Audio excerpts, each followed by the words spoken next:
Hello. Sorry, I think I was muted there. Welcome to the 24th One Nation, One Planet, One Race for World Peace. It's Tuesday, January 23rd, 2018. I'm your host, Rick Crammond, and today we'll be attended with knowledge seekers from the Universal Council, the Earth Council, the core team, as well as Caroline Keshe from the Keshe Foundation, who I believe is ready to go in the background here, or in the foreground. Hello, Caroline, are you there? Yes, Rick, can you hear me? Yes. Sorry, I was Okay. muted there and had a bit of Yes. a delay. I thought, where has he disappeared to this time? But it's fine. You find your start button again. Welcome, everybody. Good evening. Welcome to the team to be here again today for sharing. Welcome to all the knowledge seekers and council members which are present. We have a lot. We have a lot to share. We have a lot to embrace. And I asked Rick to bring the charter up from when we were working on for the world peace in August with all our wishes so that we can expand on the information. We have a request from the public and the knowledge seekers and our teams to provide us with more information about your feelings, your insight, your emotion about how we can expand the charter for humanity on planet Earth and in the universe. So we are welcoming all your ideas about how we would and should position ourselves to all the newcomers and how the behavior should be from us when we are traveling away from here. That includes the banking system, identity verification, what to do, how do you all see it? We would love for you to share the topics and then see where it takes us with all your input. The UC members, the core team, and the Earth Council members can guide you or change a little bit if some things might not be fully understood. We already had these kind of questions through Rick's teachings or meetings. I think he will be glad to share it to you. But we have one common ground, that is we are working for the understanding in the physicality and on soul level. So we have to intertwine those two because we will be facing the two, not only from ourselves, but also from the other beings which will appear in a physical form. So let's start, Rick. Shoot your questions, please. Okay, Caroline. We were talking in the EC and UC group, the Earth Council and Universal Council group, about this idea of, like you mentioned, that people can contribute what they see as their the changes they would like to see on the planet and the ethics they would like to see used by people and so on. And so one of the, one of the things that came up was a constitution or a series of wishes for children, specifically for children. I might have to mute you there, Caroline. There's some background noise. There, thanks. So the idea came up, Azar actually contributed a series of statements about children to, to protect children from abuse and, various things that were related to the the other series of statements we had for the general wishes and so on. And I wondered, because how far do we take it in terms of breaking things down into smaller and smaller groups and addressing the issues that a certain group may have, like children have certain things about them because they're more vulnerable. They'll tend to be taken advantage of in certain ways. So we have a natural tendency to want to protect people that are in that vulnerable situation.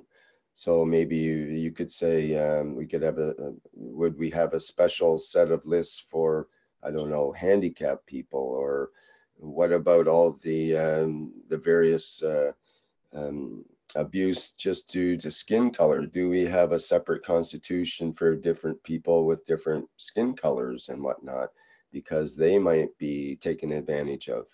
And so it becomes a question of how many things do we include by breaking down these needs and more or less sort of special rules for each situation.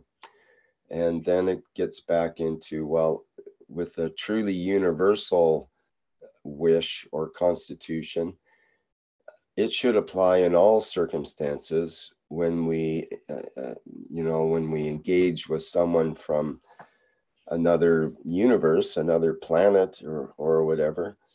Then we shouldn't have a different set of rules and regulations for the children of that alien compared to the grandparents of that alien, or if there was a handicapped alien, or if there was a green alien and a red alien and a blue alien. Are we prejudiced against one of them? Do we have to protect one of them from us or, or from them, and so on? So it gets a little complicated as far as the implementation of the rules, you might say, or the guidelines that we offer. So this is the sort of the debate is how do we approach this in a way that's all inclusive, but at the same time protecting or at least acknowledging the groups that might be more susceptible to to influences that might not be so good. So that's sort of basically it. Maybe you can help me round that out a bit, Caroline, and define that better. Can you repeat again, please? Mr. Keshe just butted me out. I didn't hear your question. Sorry for that. Well, basically it has to do with how far do we take things for the public wishes, and how defined do we get in terms of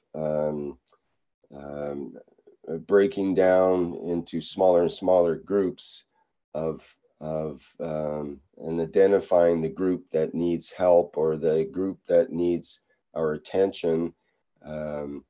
For example, with children, they are more vulnerable, so we tend to wish to help children more than the general population, let's say.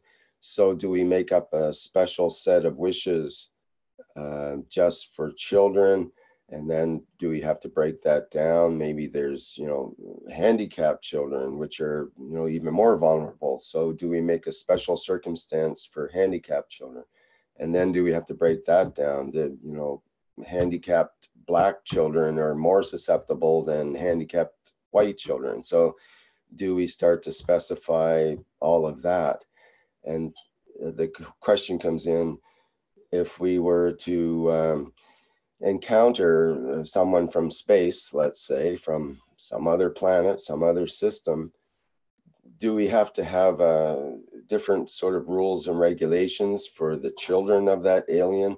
Do we have to have a different set of regulations for the parents of that alien and their green cousin and their red cousin and their blue cousins? Do we treat, the idea is to treat everyone evenly and treat them the same. So do we need to start to specify that the aliens' children are more important than the alien is, in a way. In the same way as our children more important, to put more emphasis on the children than just the regular ordinary person, let's say. Or do we treat everything the same? I think we are getting a little bit lost in confusion. It's, first of all, how will we behave among one another? Not only in the physicality, but on soul level. And I think that will apply automatically wherever we travel, and to be able to conduct the same towards any other being. I'm more looking to how would you position yourself in what kind of conduct. And I would like the public to let those ideas to come in, considering how to integrate all this knowledge. And maybe a few council members can give a few ideas on the level of, to guide the people on specific what we need and what we want and what we are looking for. Would any of the council members be so kind to maybe open the door?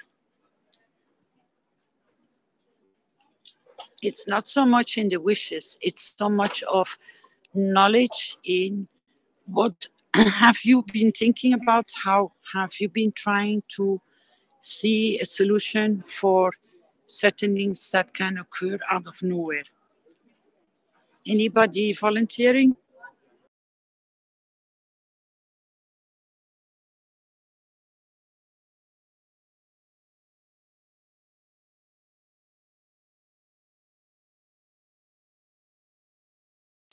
I think you have to explain the situation first more.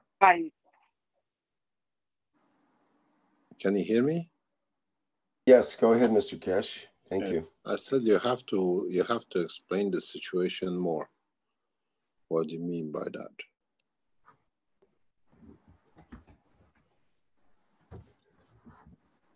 Is that referred to me or to the other council members? To you. What to are you me. asking? Yeah.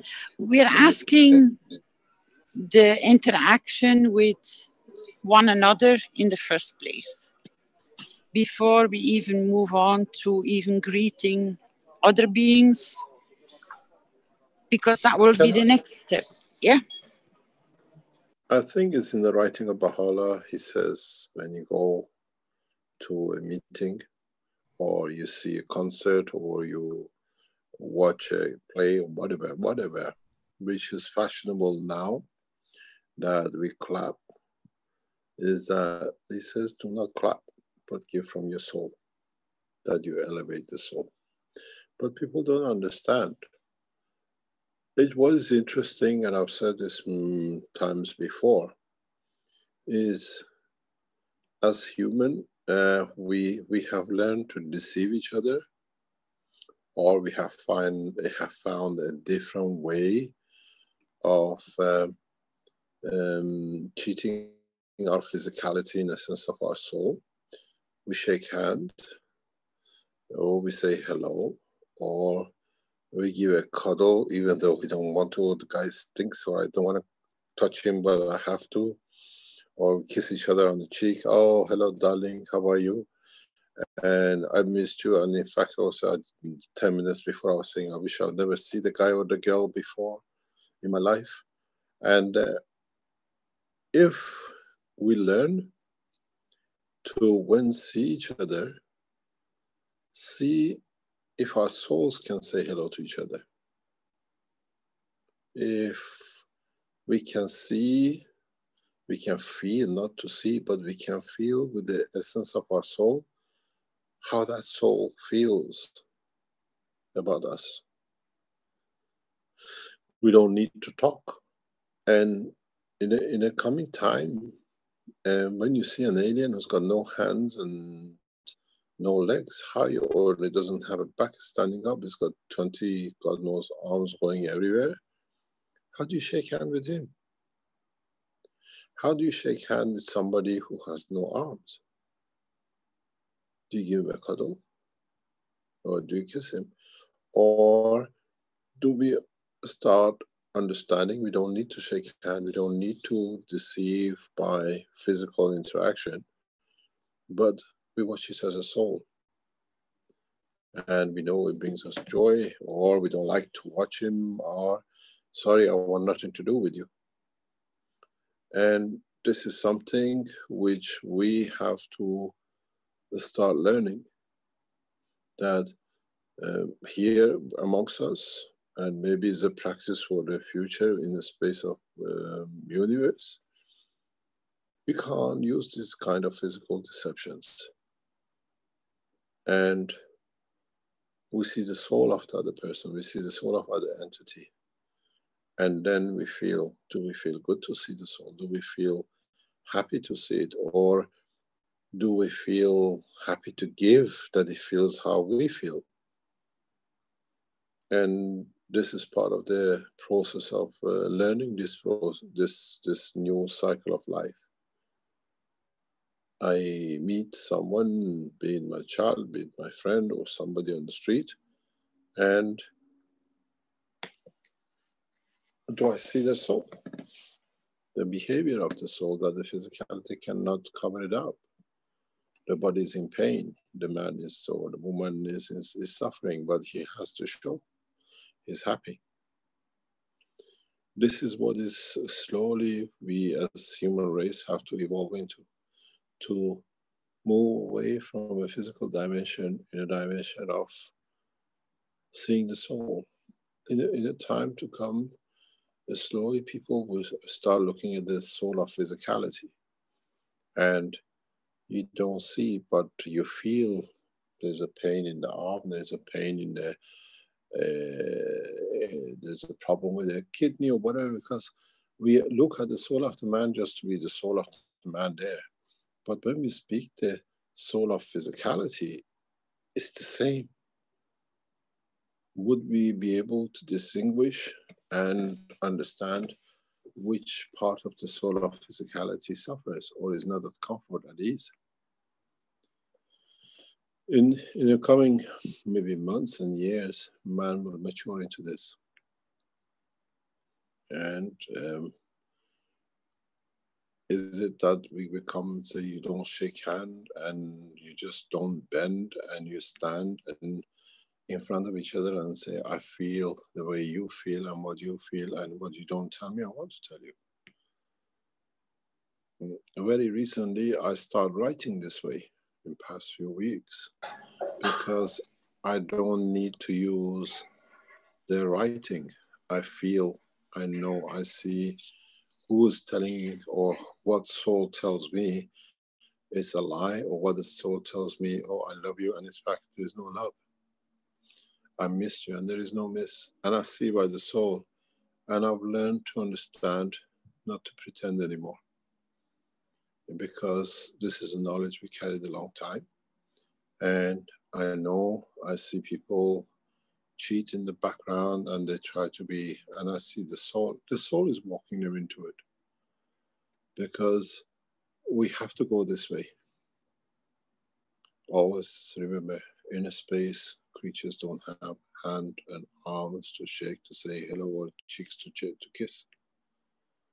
We see their souls, we see their intention, we understand the intention of the arm. If it's moving, it's going to hurt us, or it's not intentional, but it's the way coming, moving. To him is a cuddle, but to us it's so strong, it could be our lives.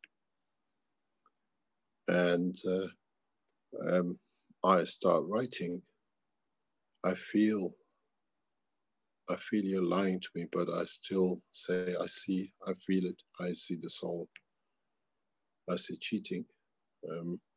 I see adultery, and I just say, I don't need, because I seal there. And instead of talking back, I say, I'm in pain. Because it means I know I've been lied to, I've been cheated, you're doing something which is wrong against, and you're covering it up. And it's normal. And you start changing, and the other people understand they cannot cheat. They understand you see everything in a different dimension. And then in that process, they know next time they can't cheat. Because you see it. I was in a meeting this evening, and we could clearly see it. I could feel the soul of the man not being comfortable in the body of the man. But you see it. Recently I've seen it in other cases with other people, and are right. Because this is the way we have to be. Maybe in us seeing the soul, knowing they're wrong, and they think they can deceive you by telling them in a very clear way, but in a positive way. They know they can't hide. It's not a fear of outputting, oh, they think they see me, I better be good. I live good, because then what you see is what you have. There's no need to cheat. You don't be stealing in any shape or form, or I see people doing the wrong thing, and I see the soul, and they just walk it. They just walk themselves in. And I see people walking around destroying evidence that it doesn't show what they do. But I see the soul, I know before they do, and they think they're very clever with it. But I always pray that they come to their senses. In a way, I give from my soul that elevate to understand they don't need to. Then it comes to the point, do we need to shake hand? Do we need to bend to be lower than the other, that we respect them more? Or in fact, we should stand higher to give more, that they become higher than us. There's a lot to learn. And somewhere in the Universal Council and the Earth Council and the dimension of the teaching, people have to learn. When we meet each other, we won't shake hands with anybody. If you like somebody, we can give a cuddle, and we know the cuddle is real. It's not just something to pretend. The best example of it is, come to Italy and have a look. You see how fakely they kiss each other, because they have to. And it's the way it is. Start looking at the soul. Next time when you wake up, next time when you go meet your wife, your child, your husband, or whatever, instead of kissing them, kiss them with your soul. And then you see what you get back. And then write this as one of the instructions of the Universal Council. How to elevate the soul, or how to reach the soul without actually touching the physicality. There's a lot of lies in handshakes. There's a lot of lies in kisses. And when we learn to meet with the soul, there is no lie, so the always soul elevates.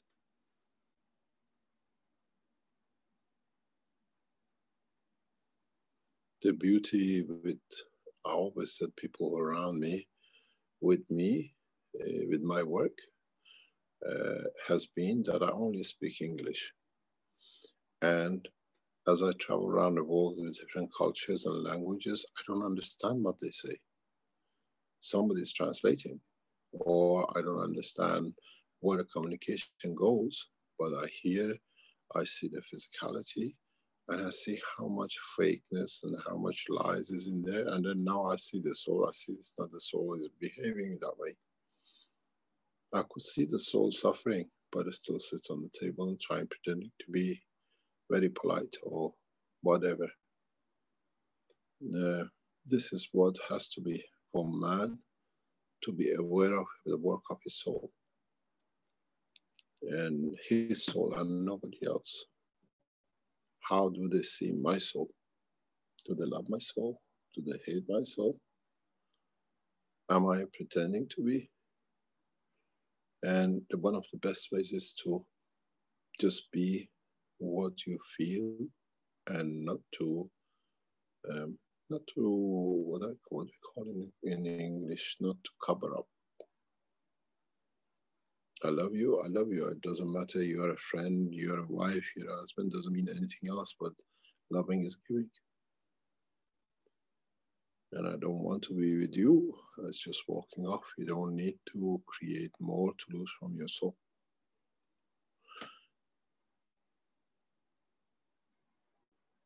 Do we need to be alien to see what we're going to do with them? Or we understand we do not see anymore if they have 20 arms or 6 that are green, yellow, or blue. We see the soul, which is exactly like ours. So the physicality becomes irrelevant. We feel the pain of it through the soul, and we know if they're happy to be with us or to be on this planet, or they want to be home, we can help them to go back home. This is something which always said in Keshe Foundation. We are colorblind, we are faith blind, we are race blind. We don't see because there is no reality, it's because we see the soul of the entity, not the physicality of the entity.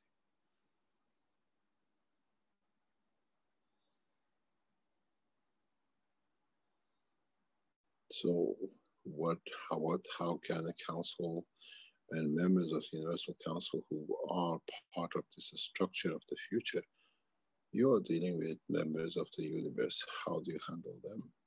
Or do you say, can I shake hand and let's see how you feel? Or can I see your face? Sorry, I don't have a face, I'll carry a soul with a body. It's got to be the job of the Universal Council to start teaching the man or setting up programs for the man to understand a way to walk away from physicality in a way, but you're still physical, but see the soul of the others. Otherwise, the man will suffer in a space beyond imagination. You don't like to shake hand with me, which is made of acid, and to me is normal, and you have a skin of the man you burn.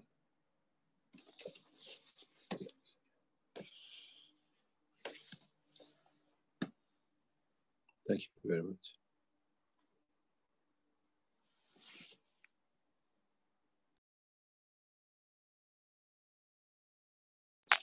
Thank you, Mr. Keshe.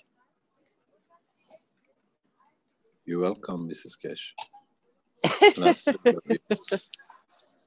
And I still love you. I was just saying to somebody recently, after 28, 29 years, it feels exactly the same as the first day I met you. And I still love you. Thank you very much.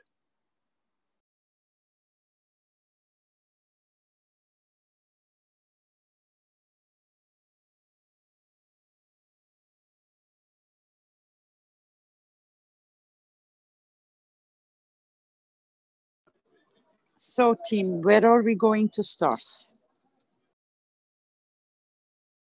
Right. Shall we have a look at where we ended, perhaps, with the wish? There was some straggling wishes toward the end here, and I'm not sure exactly where we ended.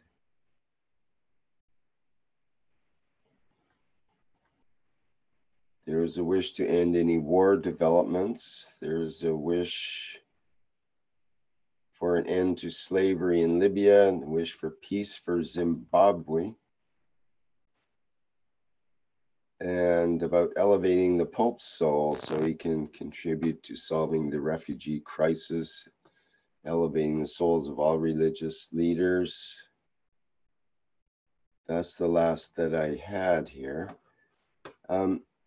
Caroline, was part of today's activities you'd like to get input from the public as far as the wishes for humanity in terms of world peace? Is that what we'd like to do here? Yes. I know it's always a time of warming up until we get where we are supposed to be. So if anyone has any suggestions or guidance, you're more than welcome. We give the platform to you so you can be part of it. Yeah, they're a little slow to warm up sometimes, but once we get going, it's hard to stop, I noticed. All right, so who do we have here that might like to begin? I remind the attendees here in the Zoom chat that I can promote you to a panelist so that you have an opportunity to speak.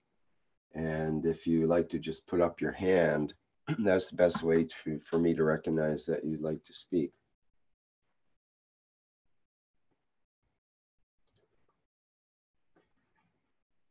And if anyone in the live stream or other streaming locations have any questions or something they would like to add, please put it in the chat.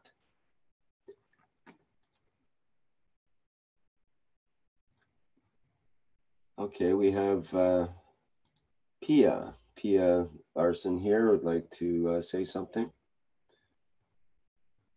Let me just get her in here. Hi, Pia, go ahead. Hi, hello.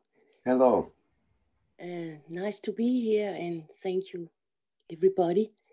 I just want to comment on what you were talking about how we could prepare ourselves with this to meet maybe our friends from outer space or other kind of species, or even how we're going to work with ourselves so we can have a better place to live and have a better time with each other. And all this we have been talking so much about. And I was just thinking today, actually, after what we were talking about yesterday in the Soul group, that it would be so nice if we could have a more focus also how to prepare in the school system with the children, how it should be more included in the teachings that we should work with our own soul, and how we can find a way to be more balanced. It could be a skill like you have mathematics and calculations, and you have to learn your own native language, and also this just to learn how to treat each other in the everyday life in a more balanced way, or find our own balance. And with this, it also will come naturally to connect with our soul. So I was just thinking of this today, that how important this could be, that we could start this practice. I don't know how, but actually there must be already somebody who is going to, who had started this process with some education systems in some countries. But I think this must be very important, and also for the youngsters, that we have a more focus on. It actually is very necessary for us to find a better way to how we can get in balance, how we can find more peace in ourselves, because many problems are created by noise and unbalance and drama and all this we know so much about. So so that was just my little my thoughts today.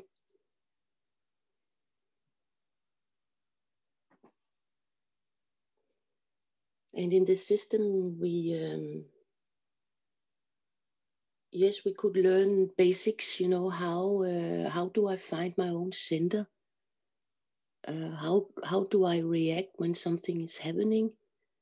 And how do I react if some friends are talking bad to my best friend? How do how can I be more aware of my own choices? And this kind of things we have to be more trained, maybe train each other, find other systems how we can train this way. to be more aware of those things. Actually, we have choices and learn each other. And this could be included in the school. So we will have more skills to have this balanced, and then we will be naturally, it would be much more easy for us to meet different kind of species and situations, of course. Yes. Thank you for this. Thank you, Pia. Hi, Rick? Rick. Hi, everyone. Hi, just a minute, Paul. Caroline, yes, you mentioned my name.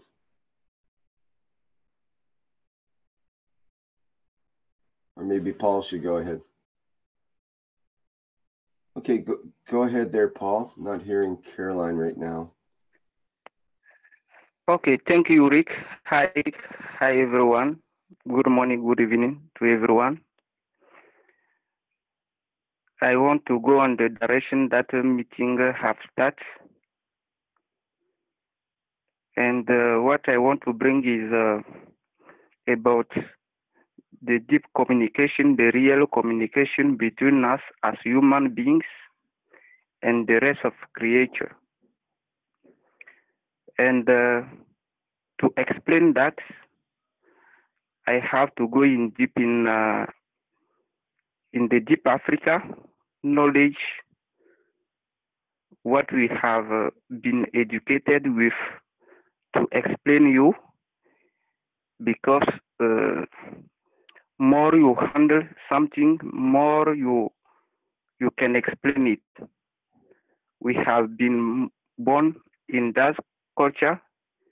We have been educated in that culture, so we can explain more what our culture have told us about this communication system, about us as human and the rest of the creatures. First of all, in deep Africa, we say that don't look at the matter states of the elements as the real energy living in these matter states.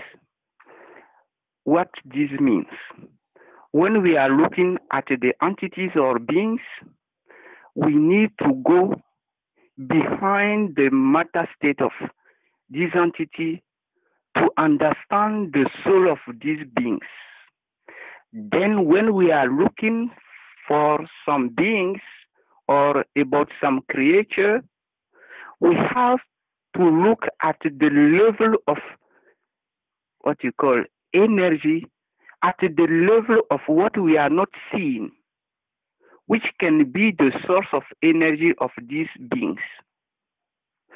And the matter state of every entity in this universe can give us some indicator about the soul behind, the soul which have manifest himself in this creature. So, for the first line, when we are looking for the communication, the real communication, the emotion, the feeling about us and the rest, look what is behind the thing you have in front of you. Then you will start feeling what is this thing at the level of emotion. And then the real communication can start at this level. And then what you have feel at the first, like the sense of these beings, you have again to go at the third level. You have to keep silence on.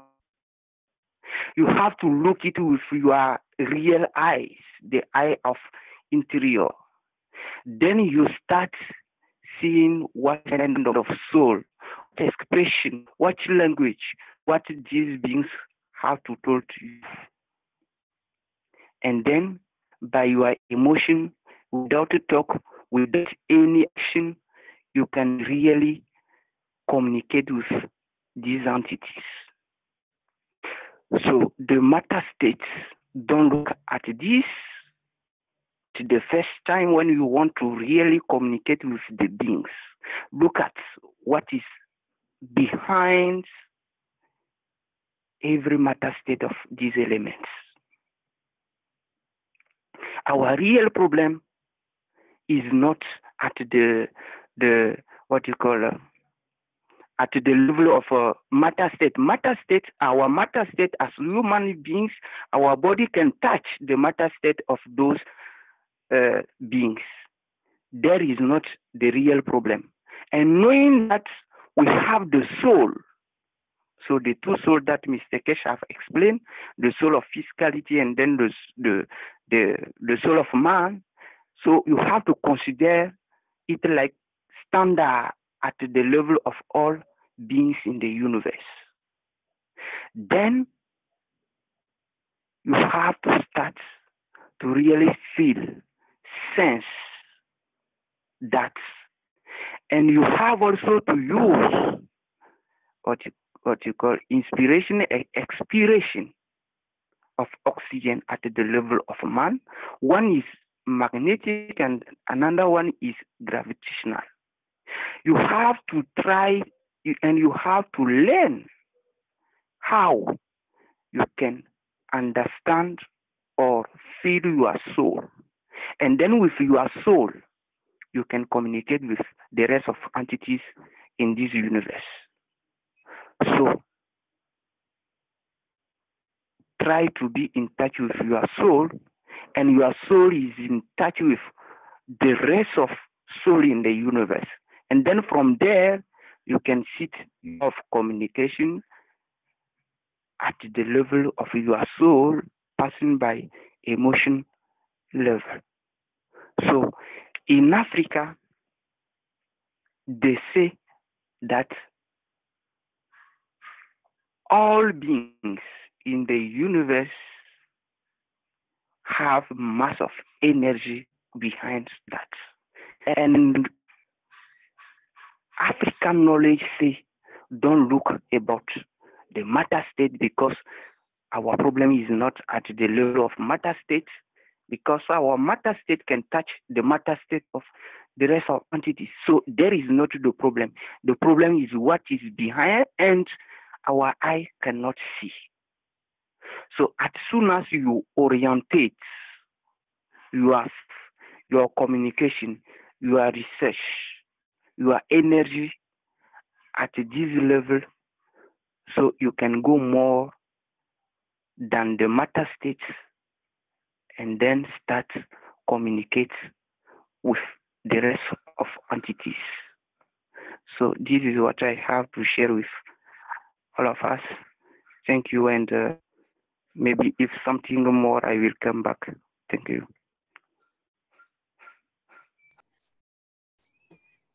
Thank you very much, Paul. Good reminder on the ethics of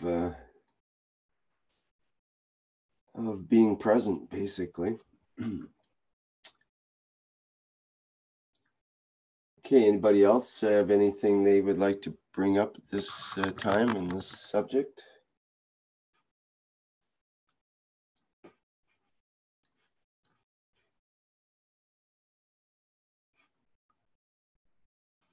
Anybody here from the UC or EC Council that would like to say something?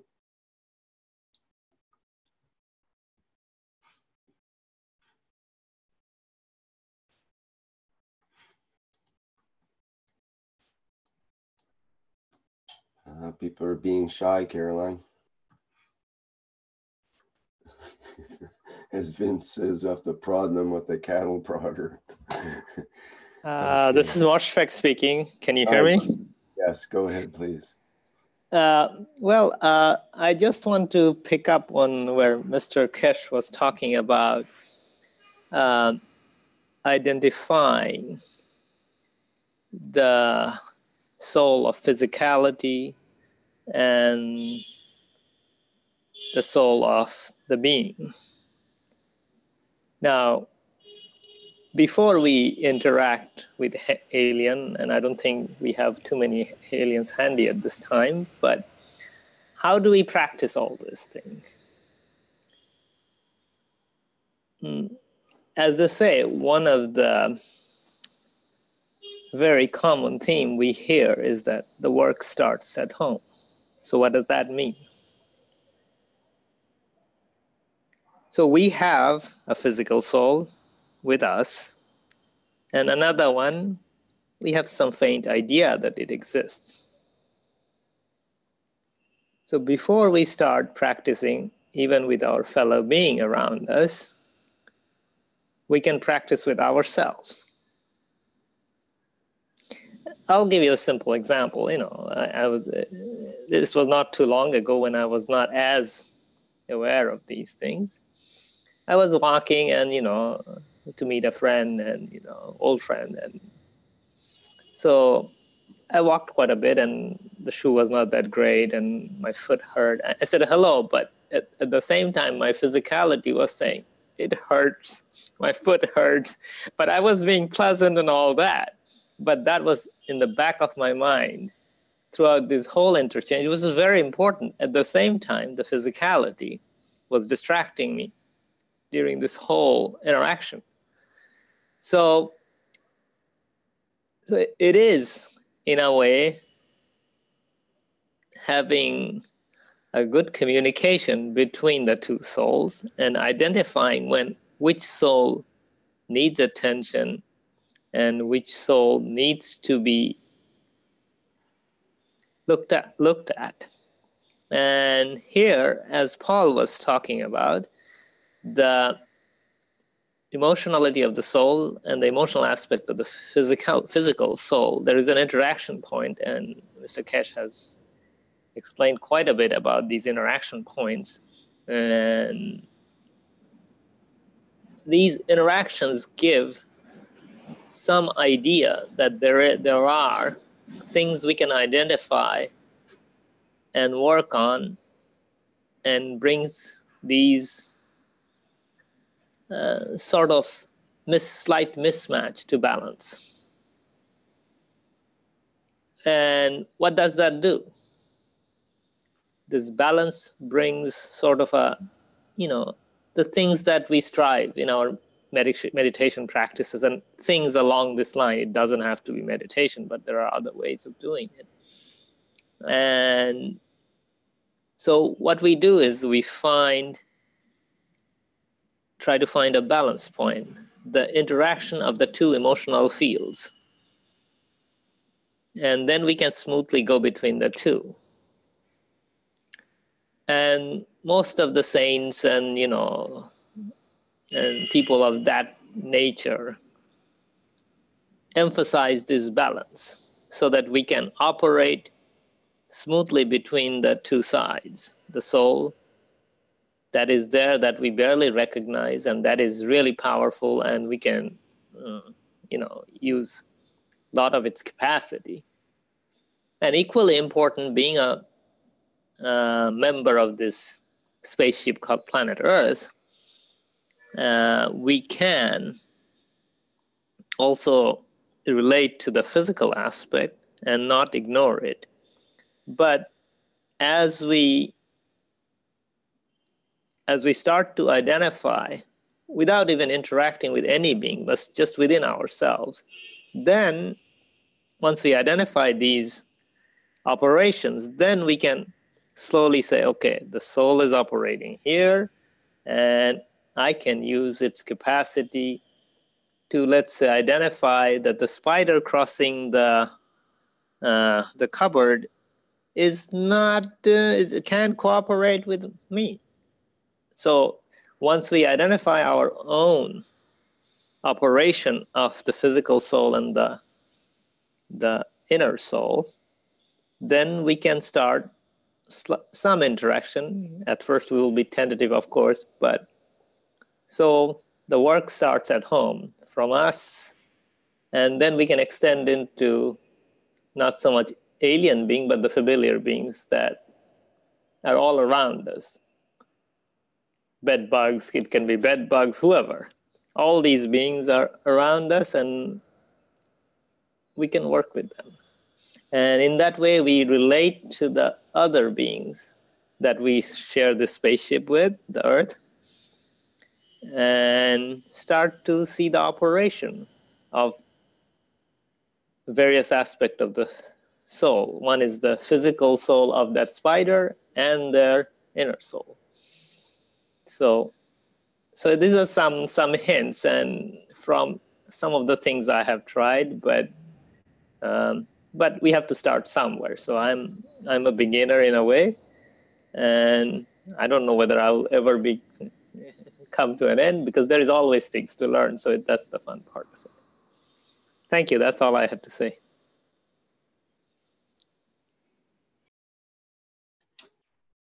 Excellent. Thank you, Mosfeq.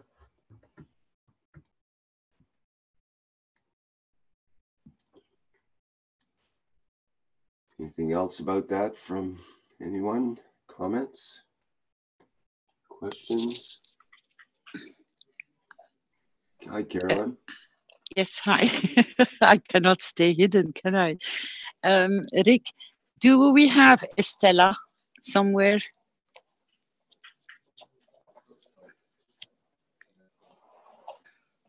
Can you hear me? Yes, I don't see her here yet. Because she brought something very nice into the private teaching last week. And if she's present, I would love her to share some of her insights. Somebody else as well is Libby there. Yes, let me promote her and see if we can get her to say something. She's hiding under Elizabeth rather than Elizabeth. I almost couldn't find the name.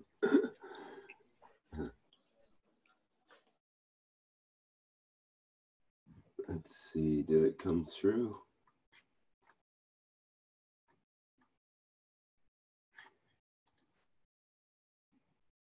Oh, somehow she seems to have disappeared.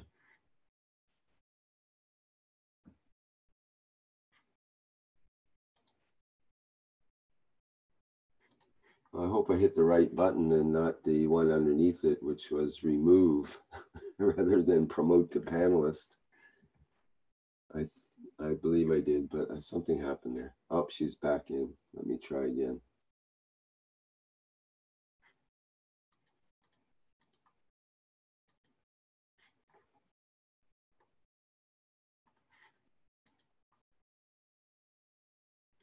I did hear my name called. Good morning, yes. Good afternoon, good evening. Sorry, it took my computer's getting really slow these days. Hi, Caroline. Hi, everybody. Hi, Libby. Could you maybe share part of what we were talking about in our last private teaching? That is coming very near to the topic of today, especially with the entry of Mr. Keshe. Could you explain about the garden? The garden? Yeah.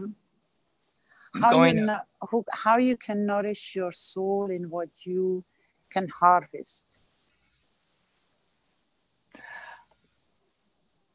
Does that ring a bell? The only way that I have a little beetroot shoot in my garden right now, but I don't think that's the garden you're talking about. That was a 6 or 7 hour class, I believe, Caroline.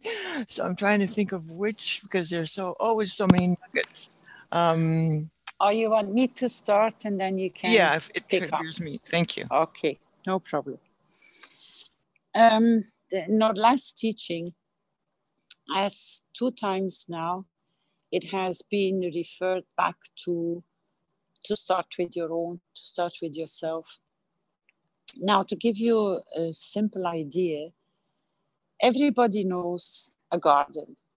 So if you have 2 plots of land, and there is, let's say you choose the right one to take care of, to nourish it, to grow things, flowers, trees, plants, everything you can imagine, herbs, and you really look after it. You water it, you nourish it, you make sure it has everything it needs.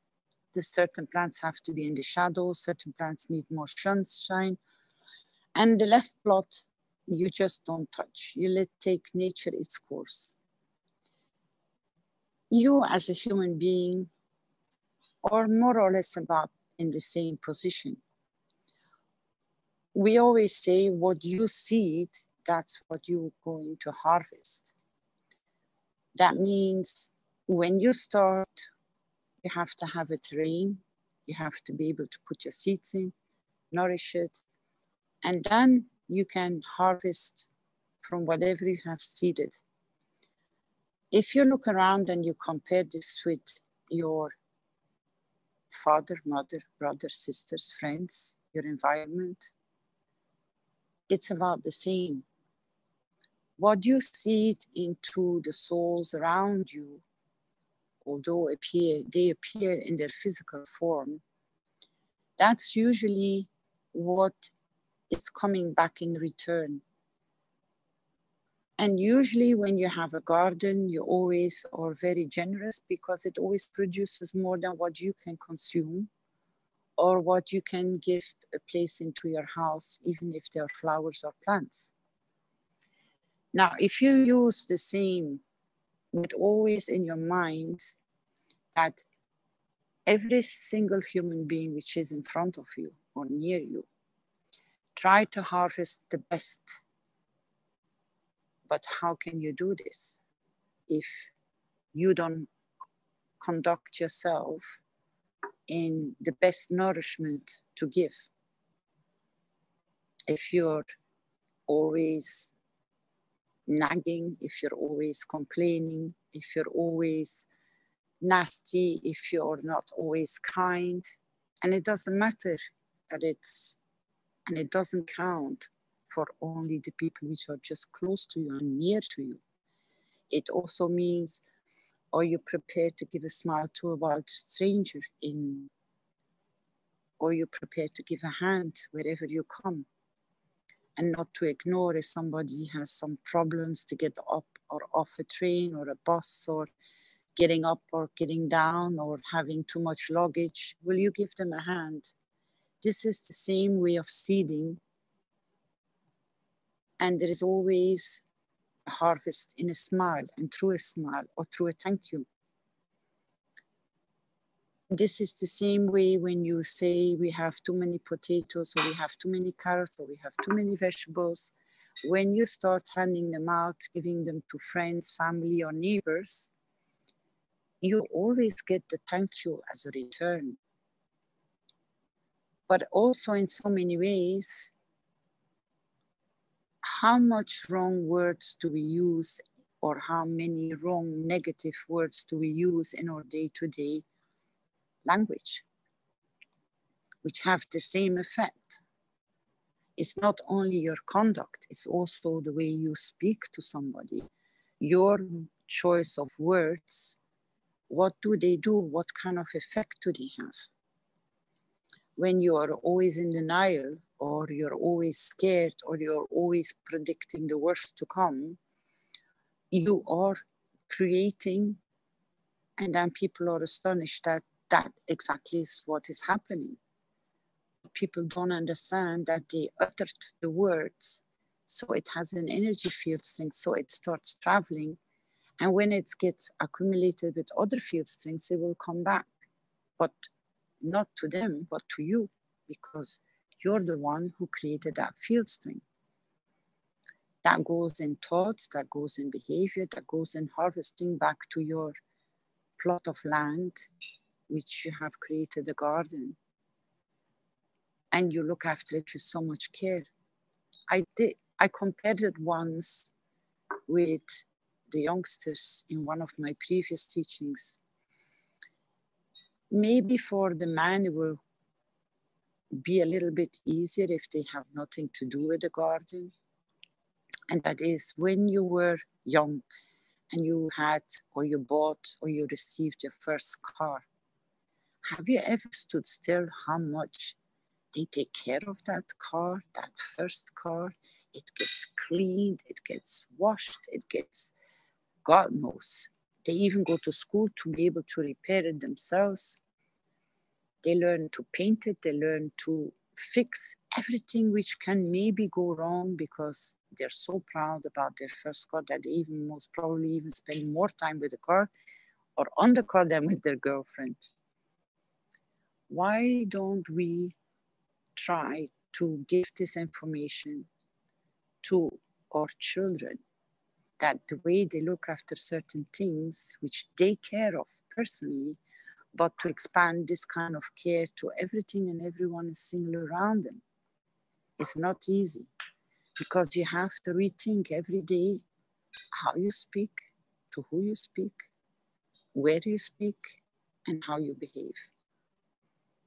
And Paul was there, and Moshfaq was there, Mr. Keshe was there with the same input. This is the first encounter we have to understand. If we make it a day-to-day habit, and even if we slip and we make a single or a small mistake, to start consciously to try to prevent which has been or become a nasty habit. I can give you quite a few other ones, like we are all the same age. We are no older than 7 years old, biological. They have proven it. Every 7 years, you have a total fresh restart. So nobody is older or younger than another. But it's how we conduct ourselves in, to give you more explanation of how we speak. Through the speaking, we confirm certain things which should not even be there. We confirm we are aging. We are confirming we can't do certain things. We are making statements which in reality they should not even be there. We should be confirming and stating the opposite. That we have grown, we have gathered more knowledge. Because if we go, let's say, to a birthday party, we wish them, you were one year older. But in fact, it's not. But by confirming these statements, something is changing in us. So you should actually be happy that with what you have learned, if you celebrate your anniversary, whatever anniversary it is, why don't we change even the energy, how we are celebrating it? Not that we are aging, because in fact, we don't. We are creating these kind of layers. And maybe other students or knowledge seekers or teachers can shed a light on maybe we should start erasing or trying to prevent negative speaking, because we can turn everything into positive.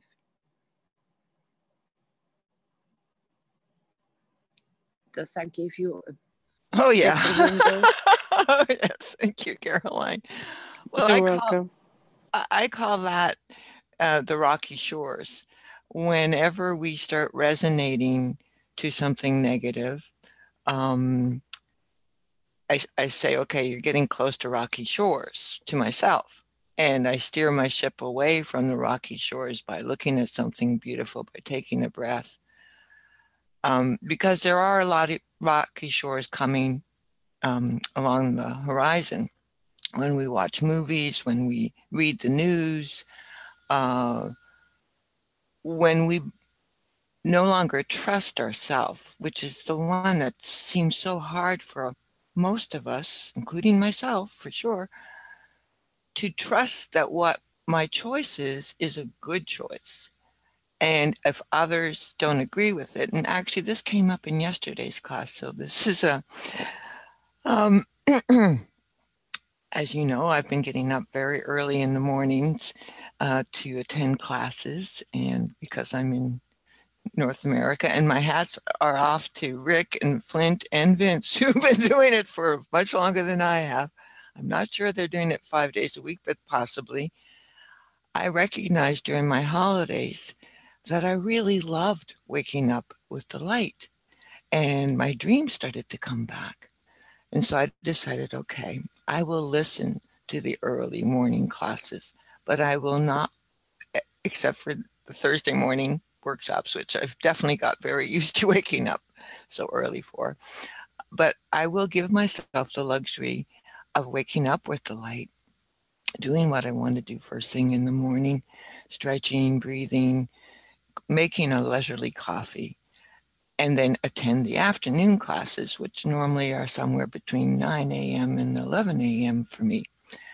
And Jalal came on, and I love you, Jalal, and he was explaining to me that I don't need 8 hours, that it's a filter, that I need it, and that I should, just be satisfied with 4 hours. And I think he suggested, or Dimitri suggested, take a 4-hour sleep and then take another 4-hour sleep later. But I trust myself that the choice in this moment of now is something I want to listen to. And that's not always easy, because I've been very influenced by what others' opinions are. And I do understand that there's 4-hour cycles in our sleep. But I am learning more and more to say, okay, right now in these moments, you are loving, your body seems to be appreciating it, and you're dreaming again, or at least remembering your dreams, parts of them, waking up wonderfully comfortably without a harsh signal waking me up. Even though I tried to tune my phone into nice sounds, generally I could sleep through those. So I just think one of the most important things is to learn to trust ourselves and take the time that Caroline so often reminds us to be quiet, to close our eyes, to close our ears, to put ourselves in a position where we can amplify the joy within ourselves, amplify the recognition that we have an incredible soul that helps us learn when we're making wrong choices. You do get the consequences. And to blame anyone for what might seem like a not good position is not correct. Must look inside myself. Why am I in this position? How did I put myself here? Not as everybody else's fault. No, it's my doing. It's the consequences of my actions. And how are my relationships with my roommates? It's wonderful. We're all growing together. As I share the information, it's now over a year. I've lived in a very tight situation with 2 people very different from me, a brother and a sister. Literally, they are brother and sister. And yet we have found a way to live comfortably together by understanding, respecting each other's space, and interacting at different times during the day, but listening to each other, really listening to each other. And so it's a very peaceful household, and I'm very grateful to be here now. When it comes to the garden, though, to the beautiful garden that we tend, I have to say, Caroline, and that might have been why I couldn't quite catch what you were talking about with the garden when we were talking about that in class. My own nature is to let nature plant my garden, because I've learned that she'll give me the quote unquote weeds that I need, that I want to either walk upon or smell or treasure their beauty. And so when I had a garden, I usually let it go wild, and I loved my wild gardens. But in the sense of my own garden and within me, maybe, not maybe, there is always more depths I can go to. I still do look at the CBC News. I saw that where Rick was, there was a tsunami alert and a huge earthquake this morning. Because I wondered when we was a slight delay, oh, I hope Rick's okay. Because I do read the news, and then I see the effect of the news on me. But it's a bad habit. It's a habit I still have. I feel like if I'm not informed, even though it's ill-informed, I'm informed of what the propaganda machine is putting out there. And then I see myself reacting and I think, okay, so when are you going to stop? And then I take holidays. I take internet holidays, but I always come back. So that's something I'd like to know if we can work on making, and there are a few good news channels where it's always news that's uplifting, and work on making sure that anything that we pass on is very valid. And I say that, and I still have issues with vaccines. And so there was a recent study on vaccines that showed that unvaccinated children were doing far, far better than than vaccinated children, done out of Germany. And when I passed that on Facebook, I thought, well, how are you going to pass this on? And I just aimed it at all my friends with children, saying, please read this and ask yourself if it's still worth listening to the lies that the pharmaceutical companies and many doctors who have been propagandized to push forward are telling us. And I just put it out like that. But it's still passing on a resonance that there is something wrong and giving it more power.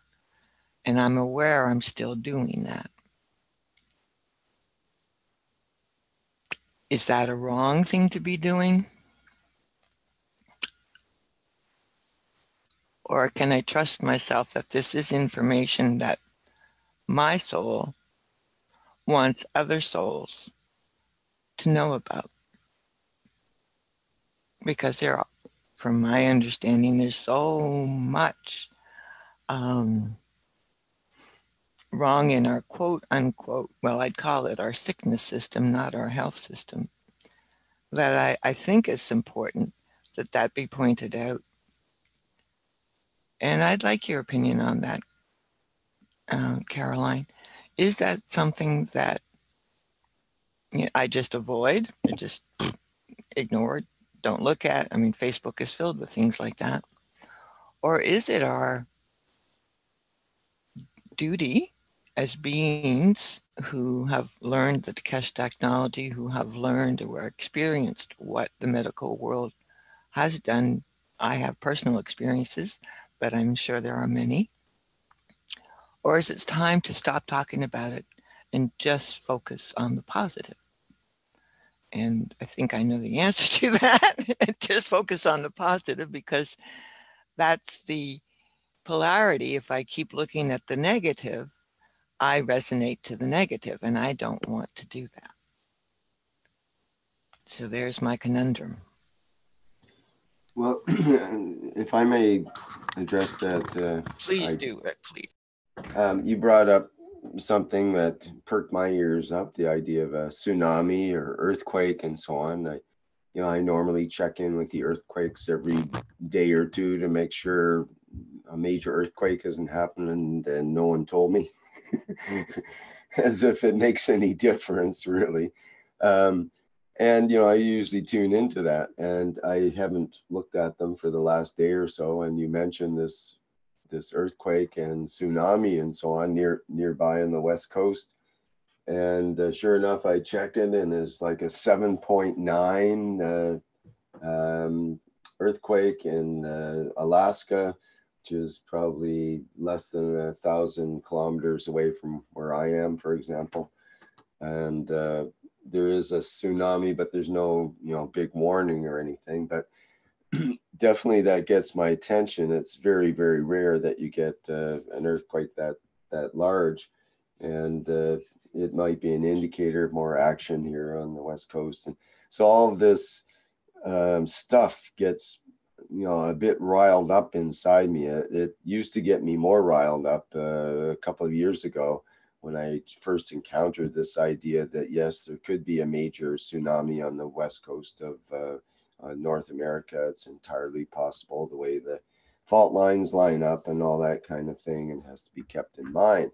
But then on the other hand, we have this, this fear thing that goes through with various, you mentioned Facebook, Facebook posts that can strike fear into people, whether it's just a minor fear or a really deep fear. It can provoke this in people. So for your example, Elizabeth, when you bring up this, then and I know you don't mean it in a negative way to make anyone feel bad or anything like that. You mean it in a way to educate, to let people know, look, there's something happening there. You might want to pay attention to it if it affects you in your area and so on, because you're concerned. You have this feeling of, wanting to not protect exactly, but wanting to, it's more or less like a field of protection. You want to include others and help protect them if you feel like they might be threatened, and so on. And that's part of our interactions with others and caring for others and all that kind of thing. So how, again, how far do we take it in terms of letting others know facts like that could set them off? And what if I was really the type that gets really upset over earthquakes and tsunamis, and what if I spent the whole rest of my day just pulling my hair out, really worried and concerned and so on, because I heard this called a rumor, or this news, let's say, that came out of Elizabeth's mouth today. Well, it's and is that a negative thing or is it a positive thing? It's a lot of it has to do with the intention behind it, but also sometimes our intentions are really good. There's the old saying of the highway to hell is paved in gold, or something like that people could have golden intentions, but they might inadvertently be triggering things in others that they didn't intend to trigger, and so on. So what does one do? Like, what if I knew that there was some kind of flooding that was about to happen in your area? Should I immediately contact you and let you know this is something that might happen? It's not for sure, but it might, and then get you all kind of riled up about that? Or do I keep quiet and just observe, and at a certain limit, maybe I might take action on it, and so on. So it becomes a matter of how far do we get involved in a way, and how do we deliver that news in a way that's neutral, that someone can take it or leave it without necessarily getting too involved in the emotion of it, just using that emotion to take action of some kind if necessary under the circumstances. So, for example, if there was a major tsunami, then I might want to take action and make sure friends were notified in this area and see if they were okay and so on. I'm quite sure I would be fine because I'm up in a high location and I don't think that would be an issue. But it would affect me later when, supplies run out, electricity's off and all that kind of thing. So I guess what I'm trying to say is, how do we go through life without deliberately triggering others to put them in a worse position than they were before inadvertently, because of our own inevitably it's usually because of our own ignorance in a way. We don't realize the total situation that they are in, and don't realize how much our words or our actions can affect others as well. So it's a bit of a fine edge here in a way of how do we keep that being to being contact without being overly concerned about all the other physicalities there, but still recognizing that we all need these physicalities to carry around our soul at the same time so that we can all evolve together. So, and on the other hand, like Mr. Keshe brought up earlier, we don't want to be dishonest in ourselves and with others about, our pain or about our interactions and so on, our perceptions. At the same time, we don't really need to verbalize some of that stuff sometimes, because sometimes verbalizing it makes it even more important, or makes it more, creates that snowball effect, which makes things even worse than verbalizing it. So I kind of touched on a bunch of different things there, but that's some of the stuff that sort of comes up, I guess, around that question. Any other input on that? Well, it's a conundrum. I mean, do we become just watchers, observers, and not reactors? The way that particular story was presented in CBC News was pretty, I could see that there was amplification of fear, that the government then took the 7.9 and the tsunami alert as far as they could go. I mean, they had people evacuating in areas along the coastline, and then it turned out to be it was called off. But so there's that struggle, seeing where it's amplified, or are they using this as an exercise to see how quickly people can evacuate? And then thinking, okay, so it's okay, everything's good. And then, but it rang again when I tried to get in at what would have been 11 a.m. my time, 4 p.m. The show wasn't starting, and I immediately thought, oh my goodness, I hope Rick is okay. So it's just interesting to see how the propaganda worked, because I still believed that there was a potential. And even though I knew you were on high ground, or higher ground than most, certainly not right on the water, that fear continued. It went deep, and that's where I believe Caroline and Keshe have told us that they don't watch the news. And when I don't have a TV, but it's just the internet's full of news. So you don't need a TV anymore to get a lot of propaganda. And yet I'm addicted. I still like to check the CBC News every day. I check what's going on in Nova Scotia, what's going on in the different places where I have people that I know living or I've lived. I check it out. And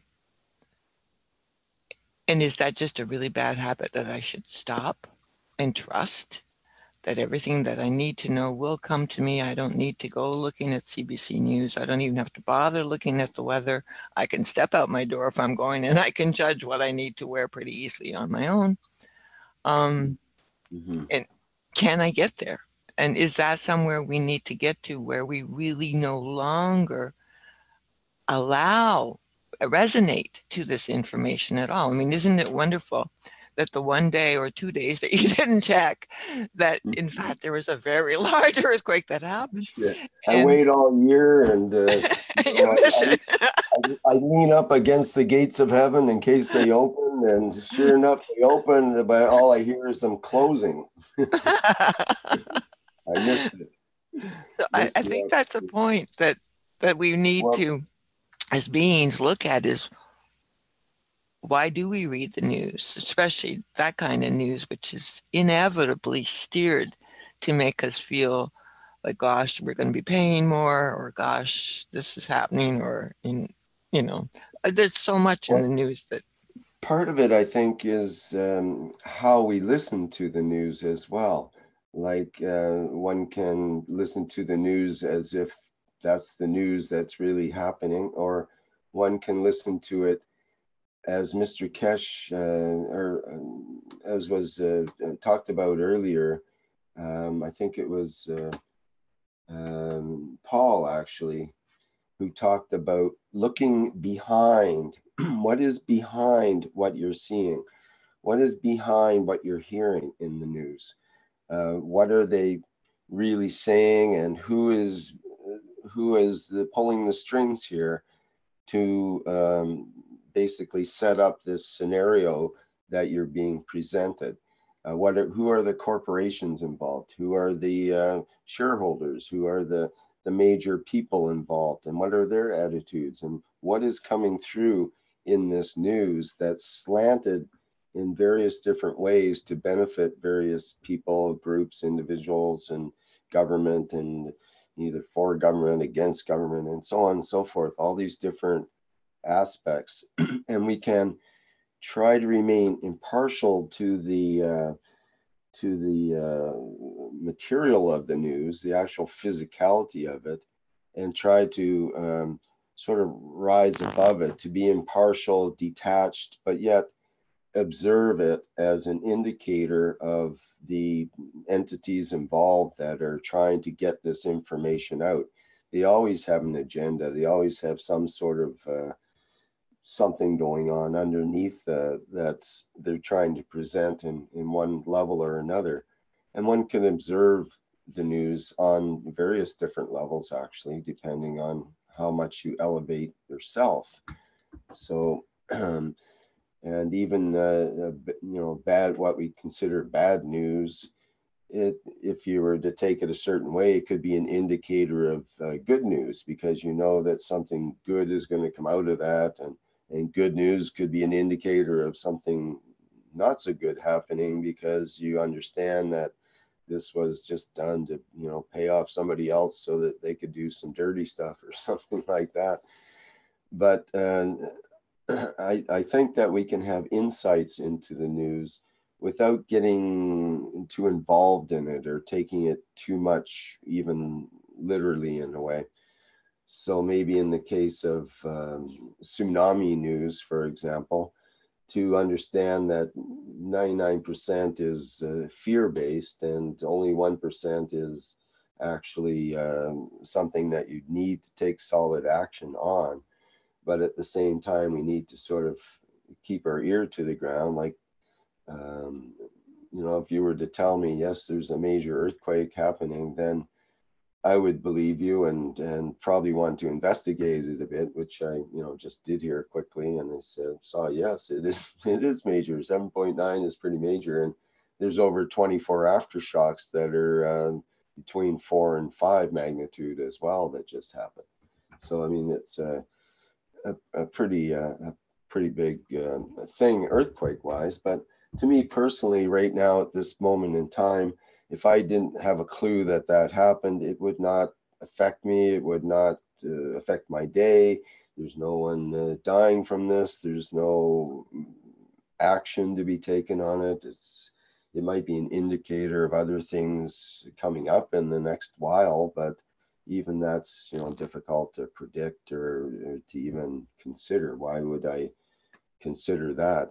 So if I'm going through my day and I'm happy and I'm doing my thing, why would I even want to get involved with that piece of information, with the possibility that it might get my mind going and having to think about certain things or getting certain feelings riled up and that kind of thing? Is it really worth it? Is it worth it in terms of emotional investment to get into all of that? And is it worthwhile? Where's the elevation? Where does one elevate oneself by having that knowledge to start with, when it's, like I say, most of it is not very useful? actual useful stuff we probably are going to miss anyways, just as I follow earthquakes, but I missed the big one that just happened here, you know. Probably that would happen when the really big one happens too. I'll hear some shaking and whoops, missed it. So that's some input on that anyways. Anybody else?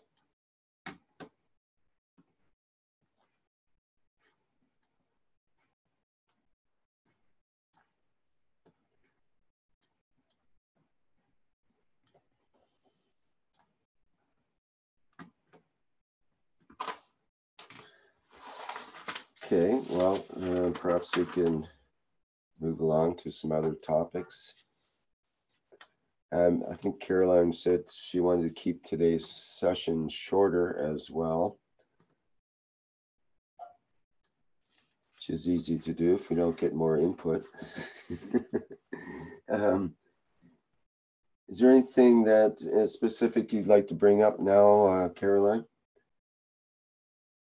You did mention earlier the idea of the passports and the conduct of the banking systems, and how the Keshe passport idea works into some of the ideas that we've been talking about. How would that be something that might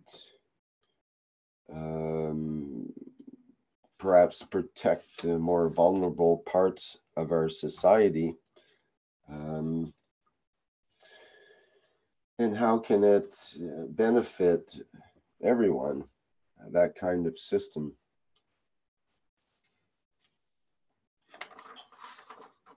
Anyone imagine how it could, having a international passport could be a benefit? Obviously, we'd be able to move freely around the planet would be the idea. What if we don't call it even international? What if we call it world citizen passport? Right. It's not inter-nation, is it? If we don't recognize the nations are even there, in a sense. We become nation blind.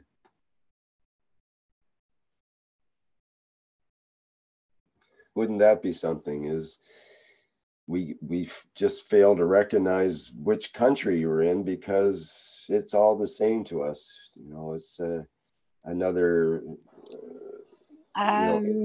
place. I see that one of the UC members from China brought a very nice topic. I would like him to expand on it. He said, it doesn't matter how many dialects are spoken in China, because they are all learning the written language one way. They all can communicate and understand one another. Maybe that might be a very good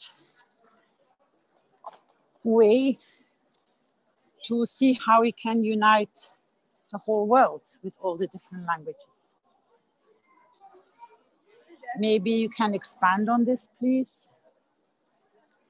This is Charles. Hello, Carolina. So, do you want me to to expand the language in China? I mean, the written language system and the spoken language system. Please do enlighten us how this works so marvelous.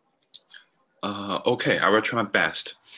Actually, like in China is a very large country, and in 2,000 years ago, actually, there are lots of nations in this place, and they fight with each other, and they have different economic system, and their own culture, and their own people, and they keep fighting with each other, trying to establish one emperor. Imperial. And at that time, people speak different speak different languages and written in different styles, and so there are lots of conflicts between these different groups of people. But since the first imperial established in the history of China, the Qing dynasty. Sorry, I forgot the word. That's a dynasty. Mm-hmm. Yeah, dynasty. The Qing dynasty. The written language is unified. So even you come from different area, we use only one type of written language, and since that time, we can communicate even we speak different language. Actually, in China, even now, we have hundreds of different dialects, and although the young people always learn Mandarin in school, and their parents or their grandparents, they speak dialects, and it's very hard to communicate if people are coming from different places. It's very hard to understand different dialect, but it is widely accepted that we use the same written language, and that's also a reason that why the Chinese culture was not stopped in its long history. As we know that there are lots of ancient civilization Egypt, India, and Babylon and China, and the history of China is and all culture in China was not stopped or ruined because we have the we use the written language as our ancient people use. So actually, the words we use now is the same as what our ancient people used in 2,000 years ago, and so that's why we can read directly what their thoughts and their culture would have been recorded in the literature, and so everything in the history can be recorded very well, and the new people can learn from their history. Lots of wisdom stored in the literature, and in my own understanding that so it's the China the ancient Chinese people unifies the written language, so it gives the freedom for people to speak what they were speaking, because people in different places, if they are separated by mountains, rivers, it's very nature to develop their own speaking style and their own words. But we accepted in common that Chinese written language, and that's why we can communicate with each other, and it will remove the conflicts in a very large scale, and so that means that people from different places have something in common, and they can understand each other, and share something connected to their ancient people. So yes, that's in my understanding, that unification is very important to bring peace and to remove conflicts, and to inherit something from the past and learn something from the history. And any questions, probably I can answer them.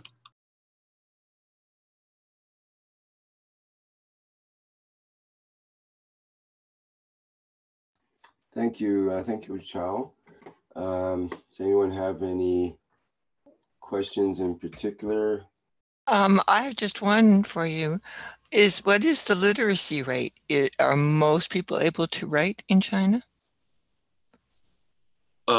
Actually, it's Chinese, So interestingly, actually, we have a simplified Chinese, which is widely used in the mainland China. And we also have traditional Chinese, which is like the written language our Asian people used.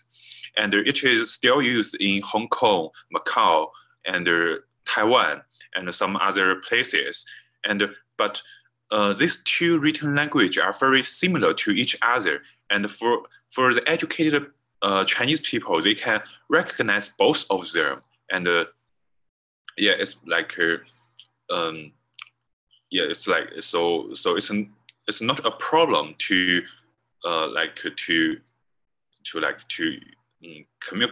communicate using written language between different groups. I guess my question was, there are still quite a few people that don't know actually how to write or to read in North America.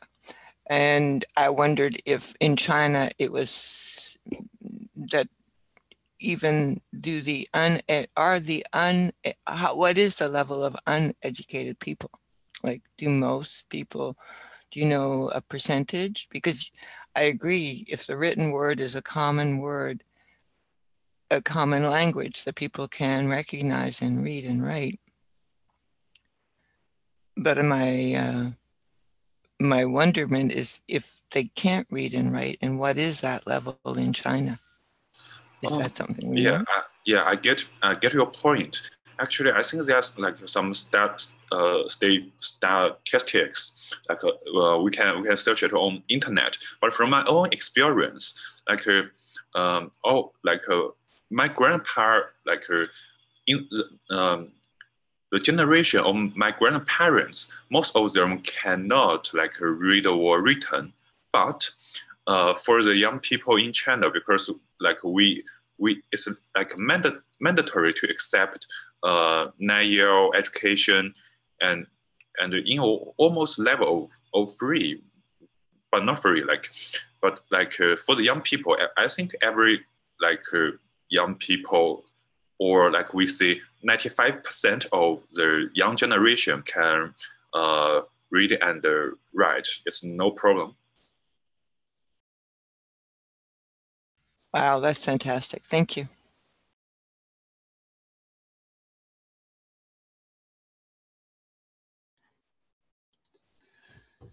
Okay, thank you, Chao. We have a question or a wish that's from Nujin Chen, and he had his hand up. And if you want to go ahead and state what your wish is to the seekers, as you say.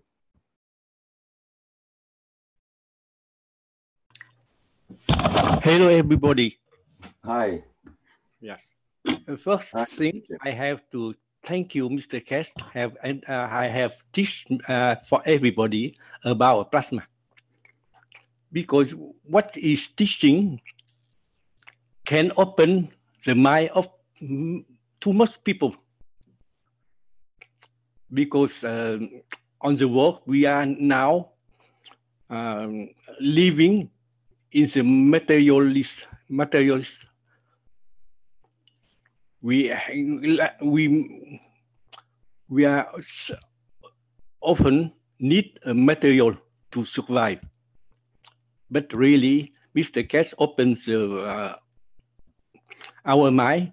We need what we need only. We don't have to need too much. One thing, before I make a wish, because I explain in English is not better than French. Can I speak French? Is better. I don't like to be misunderstanding what I said. I'm happy to translate for him. Sure, I'll be happy. Great. Ok, merci beaucoup. Premièrement, puisque j'ai participé beaucoup à des enseignements, j'ai appris beaucoup. Merci beaucoup à M. Keshe, merci Caroline, et merci à Libby. Let me translate that. Firstly, because he's been listening to all the workshops, and he wants to thank Mr. Keshe and Caroline and all the people involved. Vas-y. Et avant d'apprendre ce que Keshe sur le plasma, j'ai appris 2 enseignements qui m'ont mené à la compassion de vouloir guérir des gens sans médicaments. Before he came to the Keshe technology, he had been training himself in ways to help people heal themselves, balance themselves without using medication. C'est avec cette compassion, j'ai trouvé une méthode qui est favorable pour tout le monde, puisque nous vivons dans un monde d'énergie. Cette énergie-là, c'est vraiment le plasma. He is finding that with compassion, he has discovered that the plasma energy is the... Tu l'as répété encore, pardon. C'est de l'énergie, c'est vraiment le plasma. So the energy is really plasmatic. Healing energy is plasmatic energy. Vas-y. C'est pourquoi je veux très bien partager toutes mes connaissances avec tous les autres, puisque j'ai appris de M. Keshe et ce qu'il m'a appris a comblé toutes mes connaissances et favorise à augmenter ma connaissance. So everything that he's learned through Mr. Keshe has aided him to really understand how to help each other, how to help people, and he wants to share everything he's learned with the foundation. Puisque ce que j'ai appris, c'est la sagesse. C'est la sagesse qui nous mènera à tous les points de vue. And what he's learned is wisdom, and it's wisdom that will help us in every way, in all perspectives. C'est pourquoi maintenant, M. Keshe essaie de nous élever notre âme. And that's why Mr. Keshe is trying to raise our souls. C'est en élever notre âme, nous devions plus en plus sages. C'est dans la sagesse, nous mènerons vers un but plus haut. And by elevating our souls, we become wiser and wiser, and brings us to the goal. C'est pourquoi je souhaite que tous les humains, que tous les hommes, que toutes les femmes, que tous les enfants deviennent de plus en plus sages. His wish is that all of mankind, womankind, children, become much wiser. His wish. Oui, pardon. I'm sorry. Yeah, his wish is for humanity to become wiser. It is in wisdom, vas-y. C'est dans cette sagesse qui nous mènerait vers la paix. It is this wisdom that will bring us to peace. La sagesse nous mène, premièrement, établir la paix intérieure. First of all, wisdom establishes interior peace. C'est avec la paix intérieure qui nous mènera à maturer notre âme. It is from this place of peace inside ourselves that we will get closer to our own souls. C'est en maturant notre âme, nous nous connaissons et nous nous unissions et nous nous protégeons. By knowing and approaching our own soul, by maturing it, we will... Oh, pardon, je t'ai entendu, mais ça ne m'a pas rentré dans le tête. Oui. Puisque c'est dans la maturation de l'intérieur que It's nous from nous the, étudions et nous nous protégeons. it's from this interior peace and our maturity of our soul that we will protect each other and protect this world and this planet. Puisque dans la paix intérieure, nous élevons notre compassion. Because from internal peace, we raise our level of compassion. C'est avec la compassion, nous nous mettons sur le même rang, pas de supérieur ni inférieur. By raising our compassion, it takes us to a place where we know that there is no one better and no one worse, that we are all equal. Et avec la compassion, tous les hommes sont communs et nous nous partageons et nous nous aimons. And with compassion, we understand that all men are equal. I can only do a few words at a time. Pardon, Monsieur Chen.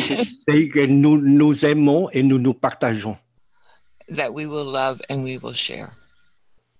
C'est comme M. Keshe a fait, il a partagé ses connaissances, il a donné à tout le monde. Like Mr. Keshe has done, he shared his knowledge and he shared it equally to all. C'est vraiment par la compassion, je comprends. Je remercie beaucoup M. Keshe. And it's through compassion that he understands. Thank you, Mr. Keshe. Non, mon souhait est que tout le monde soit rentré dans la sagesse et nous nous aimons et nous nous unissions et nous essayons de mettre la paix à notre intérieur et répond à tout le monde. C'est bien trop de mots une fois pour moi. Répète 4-5 mots à la fois pour moi, s'il te plaît. Oui, pardon.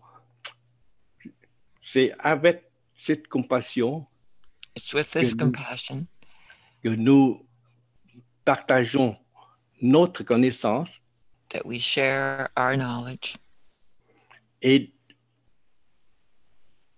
rétablit la paix dans notre intérieur. And reestablish peace inside ourselves. Et nous pouvons rétablir la paix à l'extérieur. And then we can establish the peace outside. It's his wish. Et il y a encore une chose. Est-ce que je peux partager mon écran? And he'd like to share his screen. May you share his screen? What did you want to show? Qu'est-ce que tu veux la montrer? Puisque j'ai fait une résumé que M. Keshe nous a enseigné et j'ai expliqué plus facilement. He's made a resume of what Mr. Keshe has taught us, and his chart will be easier for him to explain. Is that all right with you, Rick? I think so. Vas-y. Go ahead, Mr. Chair. Yes, thank you.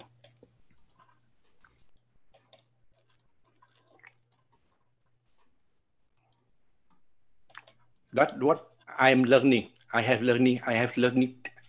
Tout ce que j'ai appris ces trois parties-là. These are the three areas I appreciate and I have learned. Premièrement, j'ai appris sur l'âme, comment équilibrer notre âme. I've learned how to balance our soul. Deuxièmement, j'ai essayé d'apprendre, c'est équilibrer notre corps avec le yin et le yang. And I'm learning to balance our body with the yin and yang. Avant, j'ai mal compris sur la matière, puisque le blanc, c'est notre âme, le noir, c'est la matière. Okay. The white is our soul, and the black part is matter. And before he didn't understand it, now he does. Avant, je crois que la matière, c'est la physique que j'ai appris dans l'université. Before, I thought matter was the physics I learned from school, university. Mais après avoir entendu les leçons de M. Keshe, je trouvais que cette matière est vraiment le plasma. But after listening to Mr. Keshe, he's realized that this matter is plasma. Et pour apprendre le plasma, je dois enlever tout ce que j'ai appris. And to understand plasma, I have to unlearn everything I learned. C'est pourquoi j'ai appris le plasma d'une façon très facile. It's how I learned plasma in such an easy way. Donc, vous voyez ces trois éléments-là. You see these three elements? J'ai placé dans une autre forme. I put them in another form.